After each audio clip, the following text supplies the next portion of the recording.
अच्छा কি হয়েছে? বাবা এই গরিবরা কিছু দান করো। हमको এই सिर्फ নাও, फांसी का सजा 500 টাকা चाहिए। দিলাম। আমারে তুই উপকার করেছিস, আমি খুশি হয়ে এই নে তোর একটা উপহার দিলাম। যখন তোর কঠিন বিপদ আসবে ওই দিন তোর কাজে লাগবে। এ ভাই দাঁড়া দাঁড়া দাঁড়া দাঁড়া, তোর কাছে না টাকা পাই অনেকদিন হয়ে গেছে, টাকা দে না সাইকেল দে।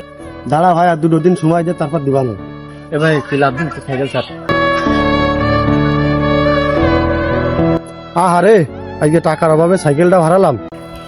এই মুনু দাঁড়া। তাদের সব লিখে এ মুনু শোন, 3 দিনের ভিতর টাকা না দিলে তোর বাড়ি ঘর সরা আমার নামে লিখে নেবো বলো।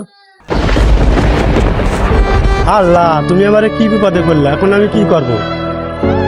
এই কি বাবা আমার একটা জিনিস দিছিল।